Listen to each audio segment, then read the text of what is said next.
5년 전만 해도 새로운 엑스맨 캐스팅 사진을 보면 백인 남성은 아마 감독뿐이었을 겁니다.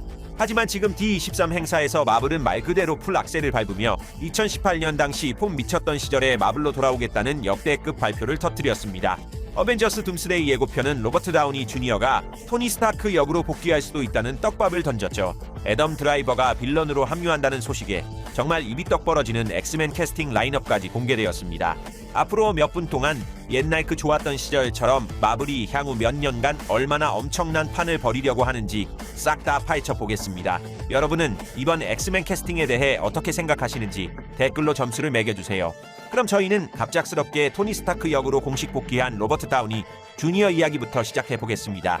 일단 지금 당장은 캘리포니아 디즈니랜드 어트랙션 한정이긴 합니다. 하지만 지난 6개월 동안 마블의 거의 모든 프로모션에 로버트가 얼굴을 비췄다는 점을 생각하면 그가 단순히 영화 한두 편 찍고 빠지려고 영화 세계관에 돌아온 게 아니라는 건 안 봐도 비디오죠. 할리우드에서 이런 계약은 굉장히 철저하게 이루어지기 때문에 지금 이 순간부터 로버트가 어벤져스 시크릿 워즈에 아이언맨으로 복귀하는 건 기정사실이라고 봐도 무방합니다. 여기서 중요한 포인트는 캘리포니아의 그 어트랙션이 2028년에야 오픈한다는 사실입니다. 디즈니 입장에서 어벤져스 시크릿 워즈 끝나고 하차할 배우를 내세워 어트랙션을 연다는 건 바보 같은 짓이겠죠. 그러니 다우니가 마블과 다시 꽤 오랜 시간 함께할 거라고 짐작할 만한 근거는 충분합니다. 게다가 본인 입으로 토니 스타크보다 닥터 둠을 연기하는 게 더 마음에 든다고 말하기도 했고요. 로버트의 말에 따르면 둠은 스타크와 지능 수준이 비슷하지만 트라우마로 인해 한 명은 히어로가 되고 다른 한 명은 빌런으로 타락했을 뿐이라고 합니다. 다우니는 빅터를 연기하는 게 더 즐겁다고 대놓고 밝혔습니다. 큰 그림을 볼 수 있는 데다 도덕적인 잣대에 얽매일 필요가 없기 때문이죠. 또한 로버트는 둠역을 수락한 가장 큰 이유 중 하나가 크리스 에반스와의 서사를 더 깊게 파고들 수 있는 스토리 때문이라고 말했습니다. 그는 어벤져스 둠스데이에서 빅터와 스티브 로저스의 관계가 전면에 나설 것이라고 확정지었죠. 원작 설정대로라면 스티브 대신 리드 리처즈가 있어야 하지만 우리 고인물 형님들은 가볍게 무시해 주셨고 솔직히 저희로서는 불만 가질 이유가 하나도 없습니다. 엄밀히 따지면 다우니가 스포일러를 날려버린 셈이긴 하지만요. 게다가 스포일러가 그거 하나만이 아니었습니다. D23 인터뷰에서 로버트는 어벤져스 둠스데이를 통해 헤일리 애쉘과 더 가까워질 기회를 얻었다고 말했거든요. 잠깐 생각해보면 그녀는 모든 예고편과 프로모션에서 귀신같이 자취를 감췄습니다. 마블이 분명 뭔가를 꾸미고 있는 게 틀림없고 패기 카터가 닥터 둠의 편에 설 거라는 유출 스토리가 진짜일지도 모릅니다. 혹시 또 모르죠? 빅터가 다른 우주의 패기 카터 변종과 결혼했던 사이일 수도 있잖아요. 만약 진짜라면 정말 상상도 못한 전개가 될 겁니다. D23 행사에서 로버트가 입고 온 옷차림도 꽤나 충격적인 반전이었습니다. 다우니는 가상의 기업들 패치가 잔뜩 붙은 재킷을 입고 나타났거든요. 리드의 정비소, 스탠리의 택배 회사, 커비의 카트 레이싱, 썬더볼츠 타이어 교체소, 타노스의 원예업, 그리고 대망의 스티브 로저스 정화조 청소업체까지 있었습니다. 캡틴 아메리카가 살면서 온갖 험한 꼴을 다 보긴 했지만 다우니의 재킷은 문자 그대로 하수구 똥 푸는 사업을 차리라고 제안하는 꼴이네요. 로버트가 맡은 배역과 이게 어떤 영화인지를 고려하면 이 모든 게 절대 우연이 아니라는 그럴싸한 이론이 세워집니다. 닥터 둠은 승리한 이후 갓 엠퍼러로 군림하며 자기 입맛대로 사람들의 기억을 지우고 배틀월드를 창조해냅니다. 이 새로운 세상에서 스티브 로저스를 똥 푸는 사람으로 옐레나 벨로바를 타이어 수리공으로 타노스를 정원사로 만들어버리는 건 그에게 일도 아니죠. 그건 그렇고 새로운 어벤져스와 관련된 모든 자료를 통틀어 타노스가 언급된 건 이번이 처음입니다. 그러니 타노스 역시 우리에게 반가운 서프라이즈를 안겨줄 수 있는 또 다른 캐릭터인 셈이죠. 다우니는 어쩌면 기억을 유지한 채 살아남은 어벤져스 멤버들이 다시 팀을 꾸리게 되는 어벤져스 시크릿 워즈의 스토리를 넌지시 스포일러한 걸지도 모릅니다. 그 세계에서 영웅들은 둠이 대부분의 동료들을 세뇌시켜 우스꽝스러운 노동을 강요하고 있는 꼴을 목격하게 될 겁니다. 아니 혹시 모르죠. 이 전개가 어벤져스 둠스데이에서 그대로 나올지도요. 저희가 예고편 분석 영상에서도 말씀드렸지만 빅터가 옥좌에 앉아있는 폼이 마치 이미 말렙짓고 세상을 다 가진 것처럼 너무 여유로워 보였잖아요. 많은 분들이 날카롭게 짚어주셨듯 예고편이 웅장하긴 한데 뭔가 결정적인 한 방이 없는 느낌이기도 했고요. 어쩌면 둠이 이미 승리했다는 스토리 반전이 그 결정적인 한 방이 될 수 있습니다. 어벤져스 둠스데이에서는 스티브 로저스가 시골 푸세식 화장실을 뚫고 있는 배틀월드의 현재 상황과 과거의 회상 장면들이 교차 편집되어 나올지도 모르겠네요. 그리고 이제 뮤턴트사가 첫 해의 전체 라인업 일정도 공개되었습니다. 어벤져스 시크릿 워즈가 개봉하고 6개월 뒤인 2028년 5월 5일에 엑스맨이 개봉합니다. 여름에는 라이언 고슬링 주연의 고스트 라이더가 우리를 찾아오고 12월 15일에는 영화 블랙팬서 3가 개봉할 예정입니다. 여기서 가장 중요한 점은 이 세 프로젝트 모두 이미 감독과 캐스팅, 각본까지 전부 준비가 끝났다는 겁니다. 네, 심지어 고스트라이더도 각본이 나와 있습니다. 케빈 파이기는 고슬링이 조나단 트로퍼 작가의 완성된 스토리 아이디어를 직접 들고 자신을 찾아왔다고 컨펌했습니다. 게다가 감독 자리에는 숀 레비가 떡하니 버티고 있습니다. 영화 데드풀과 울버린만 봐도 이 형님이 영화 하나는 기깔나게 잘 뽑는다는 걸 부정할 순 없죠. 마허샬라 알리도 제발 마블에서 케빈 파이기가 완성된 대본을 떠먹여줄 때까지 가만히 앉아 기다리지 말고 이렇게 임팩트 있게 자기 어필하는 법 좀 배웠으면 좋겠네요. 엑스맨 역시 이미 각본이 준비되어 있고 마침내 첫 번째 캐스팅 라인업이 공개되었습니다. 인디 나바레트가 로그 역을 맡고 크리스토퍼 에봇이 찰스 자비에가 되며 킷 코너가 사이클롭스 역으로 발탁되었습니다. 애덤 드라이버는 미스터 시니스터로, 사마라 위빙은 엠마 프로스트 역을 소화할 예정이며 마야 본드가 스톰 역으로 변신합니다. 어느 뭐로 보나 100% 완벽한 캐스팅이지만 두 가지 아주 중요한 포인트가 남아 있습니다. 첫 번째는 파이기의 말에 따르면 이게 영화의 전체 출연진 명단이 아니라는 점입니다. 그러니 매그니토 팬분들은 일단 안심하셔도 좋습니다. 설마 매그니토 없이 엑스맨이 굴러가겠어요. 메인 필런으로 미스터 시니스터가 확정되었다고는 하지만 업계 관계자들은 최소 비스트 정도는 등장할 거라고 입을 모으고 있습니다. 반면 휴 잭맨은 이번 리부트에서 아쉽게도 빠지게 되었습니다. 그가 연기하는 로건 변종이 앞으로의 어떻게 될지는 미지수지만 엑스맨 단독 영화에서는 그를 철저히 배제할 것으로 보이며 이는 아주 합리적인 결정으로 생각됩니다. 두 번째이자 더 중요한 디테일은 바로 애덤 드라이버가 정확한 워딩을 빌리자면 네이선 밀버리 역으로 캐스팅되었다는 겁니다. 엄밀히 따지면 미스터 시니스터가 맞긴 하지만 이 정확한 이름이 모든 것을 바꿔놓습니다. 원작 코믹스의 클래식 미스터 시니스터의 본명은 너세니얼 에섹스거든요. 빅토리아 시대의 찰스 다윈의 진화론에 심취해 완벽한 신인류를 창조하겠다는 야심을 품다가 끔찍한 인체 실험까지 저지른 바로 그 인간입니다.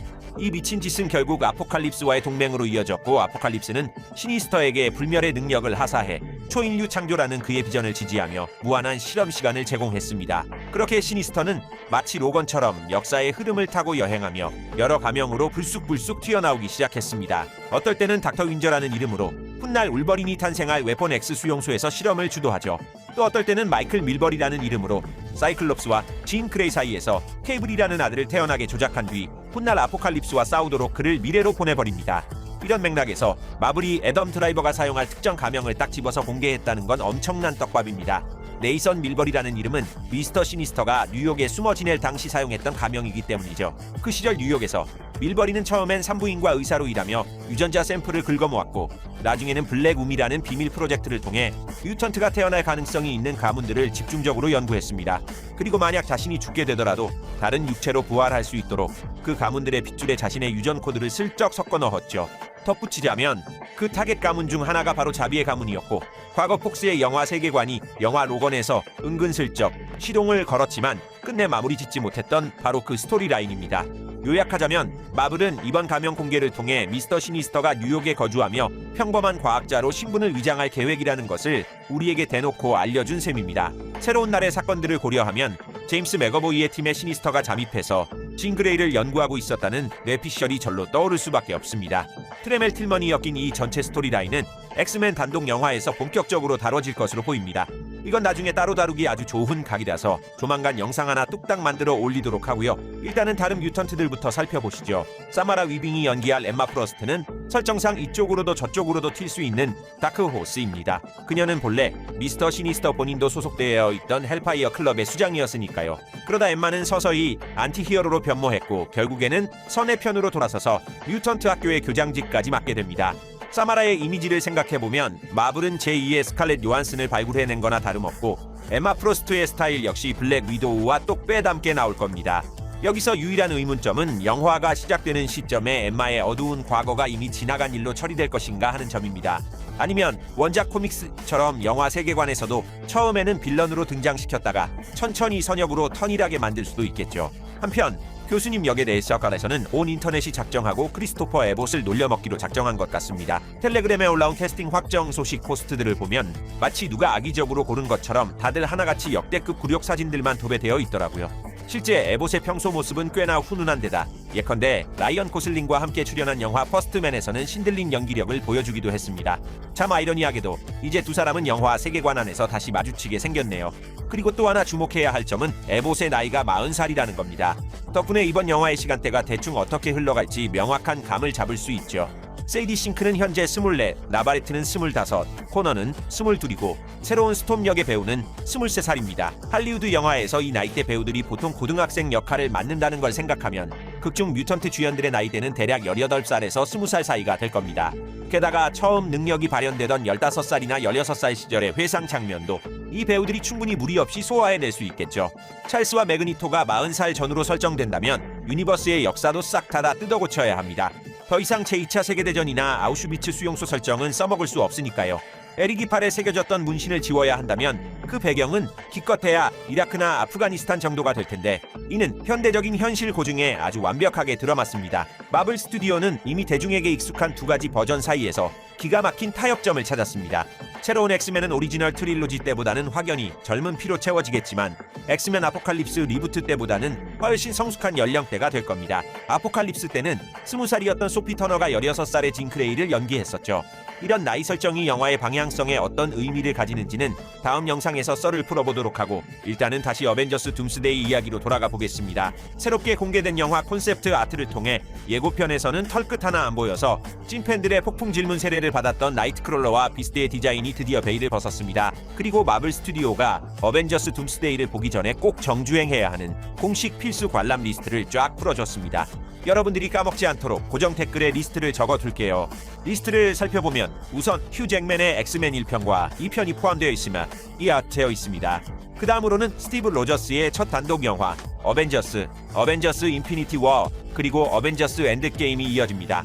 그 밑으로는 드라마 로키, 샹치, 스파이더맨 노웨이 홈, 블랙팬서 2, 캡틴 아메리카 4, 데드풀과 울버린, 닥터 스트레인지 대혼돈의 멀티버스, 썬더볼츠, 마지막으로 판타스틱 4까지 꽉꽉 채워져 있네요. 여기서 정말 웃긴 포인트가 뭐냐면 첫째로 마블이 이 영화에 로건과 웨이드 윌슨이 등장할 거란 걸 오피셜로 인증해 버렸다는 겁니다. 둘째로 그 많던 미스 마블, 캡틴 마블, 쉬헐크 같은 작품들은 정사에서 싹 다 폐기 처분되었고 더 이상 볼 필요도 없다는 걸 공식적으로 도장 찍어버린 꼴이 되었죠. 그리고 셋째로 쿠키 영상에서 모니카 램보가 문자 그대로 옛날 엑스맨 세계관으로 떨어졌던 영화 캡틴 마블 2는 아예 관람 리스트에서 누락되어 버렸습니다. 이 영화를 대놓고 패싱한 것 때문에 인터넷에서는 팬들이 케빈 파이기를 가루가 되도록 까고 있지만 저희는 오히려 칭찬해주고 싶네요. 자기 실수를 쿨하게 인정하는 것도 보통 용기가 필요한 게 아니니까요. 이쯤 되면 유출본에서 돌던 루머대로 모니카 램보는 스크린 밖에서 조용히 정리당해 아예 얼굴조차 안 비출 가능성이 높아 보입니다. 엎친 데 덮친 격으로 닥터 스트레인지의 등장이 확정되었고 클레아가 정말로 닥터 둠 휘하의 마녀 중 한 명으로 나올 거라는 아주 강력한 떡밥까지 투척되었습니다. 닥터 스트레인지 대혼돈의 멀티버스가 개봉할 당시만 해도 이런 전개는 아무도 상상 못했지만 루소 형제가 어벤져스 둠스데이와 스토리를 이어붙이기 위해 실시간으로 설정을 뜯어 고치고 있는 셈이죠.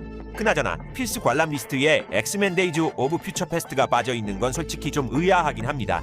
시간 여행이 얼마나 끔찍한 나비 효과를 불러올 수 있는지 폭스 유니버스에서 가장 친절하게 설명해준 유일한 영화인데 말이죠. 그리고 어벤져스 둠스데이에 나오는 엑스맨들이 왜 잉커전 사태를 시간 여행으로 해결하려고 들지 않았는지에 대한 이유도 그 영화에서 엿볼 수 있거든요. 저희는 어벤져스 둠스데이에서 엑스맨 데이즈 오브 퓨처 패스트에 대한 오마주가 100% 들어갈 거라고 확신하니 여러분들도 주저하지 말고 이 영화를 정주행 리스트에 추가해두세요. 하는 김에 영화 모비우스도 슬쩍 끼워 넣으시고요. 어떻게 다들 이 명작을 까먹은 건지 참 이상하네요. 자, 보통 이쯤에서 제임스 건이 마블에게 카운터펀치를 날리는 DC 관련 뉴스를 전통처럼 촥 깔아주고 싶은 마음이 굴뚝 같긴 합니다. 저스티스 리그가 박스오피스 수익으로 어벤져스 둠스데이와 맞다이를 깔 계획이라느니 어쨌다느니 하는 그런 짜릿한 뉴스들 말이죠. 하지만 요즘 DC 상황이 하도 시궁창이라 이제는 농담으로 깔맘조차 안 될 정도입니다. 첫째로 이 양반들이 슈퍼걸 제작 과정에서 인공지능을 쓰다가 딱 걸려버렸습니다. 공개된 제 제작 비하인드 영상을 보면 제작진이 챗GPT를 돌려서 로보의 외형 콘셉트 콜라주를 만들고 앉아있더라고요. 이건 굳이 전문 아티스트들의 밥그릇을 뺏는다는 차원을 넘어서 그냥 말이 안 되는 짓입니다. 당장 인터넷만 뒤져봐도 나오잖아요.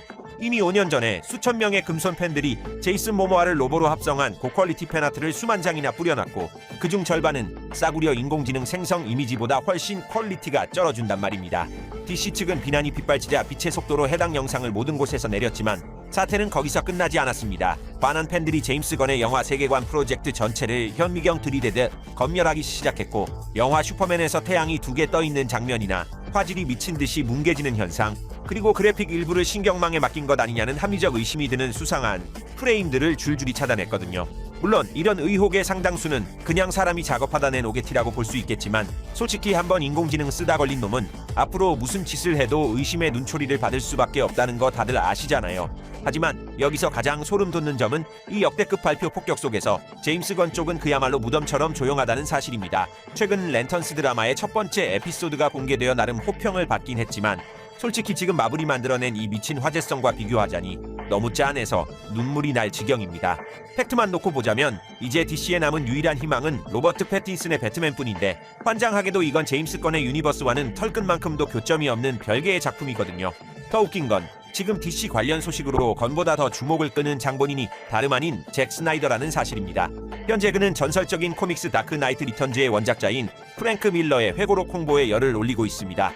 이 코믹스가 출간된 지 벌써 40년이 되었고 스나이더는 자신의 야심찬 계획을 대놓고 돌직구로 선언했습니다. 프랭크와 함께한 팬미팅 자리에서 스나이더는 DC가 허락만 해준다면 당장이라도 영화를 찍을 준비가 되어 있다고 폭탄 발언을 던졌습니다. 심지어 업계 관계자들에 따르면 잭 스나이더가 이미 풀스토리보드까지 싹 다 뽑아놨고 며칠 전에는 배우들까지 대동하고 직접 스튜디오 문을 두드렸다고 하네요. 스나이더는 자신의 유니버스라는 틀에 얽매이지 않더라도 헨리 카빌과 벤 애플렉을 기용해 이 영화를 만들고 싶어 합니다. 패틴슨의 배트맨처럼 완전히 독자적인 프로젝트를 구상하고 있는 셈인데 까놓고 말해 이건 진짜 박스오피스 10억 달러짜리 초대박 아이템인 게 팩트잖아요. 스나이더는 절대 포기할 생각이 없어 보이고 이리저리 우회로를 뚫어가며 어떻게든 DC로 돌아갈 국리를 멈추지 않고 있습니다. 제임스 건의 지휘 아래 그 DC가 지금 처참하게 무너져 내리고 있는데 말이죠. 이 전체적인 상황에 그야말로 빌런급 메타 아이러니를 끼얹은 게 바로 어벤져스 둠스데이의 예고편입니다. 예고편의 분위기, 편집, 그리고 색감까지 한번 쫙 훑어보세요. 특유의 어두컴컴한 톤다운 눈부신 렌즈 플레어, 화면 뚫고 나오는 남성미까지 이건 그냥 잭 스나이더의 저스티스 리그 그 자체 아닙니까? 그러니까 지금 상황이 어떻게 돌아가고 있냐면 DC는 마블 특유의 가볍고 팝콘 씹기 좋은 분위기를 벤치마킹하려고 제임스 건을 영입했는데 정작 마블 본인들은 캡틴 아메리카 4 수준의 애매한 영화로는 더 이상 관객에게 안 먹힌다는 걸 깨닫고 오히려 스나이더 스타일의 마초적인 다크함으로 노선을 틀어버린 겁니다. 이후 꽤나 현실적이고 묵직하게 뽑힌 영화 스파이더맨 4가 나왔고 다가올 어벤져스 둠스데이는 그보다 한술 더 떠서 아주 그냥 피도 눈물도 안 없는 마초 액션을 보여줄 것으로 기대됩니다. 진짜 세상 돌아가는 꼴이 최고의 코미디 각본이라니까요. DC가 자기네 영화 프랜차이즈의 숨통을 자기 손으로 직접 끊어버리고 있는 작꼴인데 심지어 이게 한두 번이 아니잖아요. 만약 이들이 진짜 굴복하고 스나이더와 그의 마초적인 스타일을 다시 데려온다면 그야말로 코미디의 정점이 될 겁니다. 하지만 윗선들이 무려 3년 내내 서류 작업만 거듭하며 민기적거리는 동안 마블은 진중하고 현실적인 영화 10편을 뚝딱 찍어내고는 결국 이 공식도 이제 낡았다는 걸 깨달은 뒤 다시 우리에게 익숙한 가벼운 팝콘 무비로 돌아갈 게 뻔합니다. 물론 당장은 그런 낌새가 1도 안 보이고 마블 영화 세계관의 미래는 그야말로 철근 콘크리트 마냥 튼튼하고 오랜만에 가슴이 웅장해질 만큼 희망차 보입니다. 여러분은 이 모든 상황에 대해 어떻게 생각하시나요? 케빈 파이기가 쏟아낸 이 엄청난 대형 떡밥들에 대해 어떤 느낌을 받으셨습니까? 이번 영상 댓글란에 여러분만의 의견과 뇌피셜 이론들을 마구마구 남겨주세요. 오늘 저희가 준비한 소식은 여기까지입니다. 끝까지 시청해주셔서 감사드리며 구독자 여러분, 다음 영상에서 다시 만나요.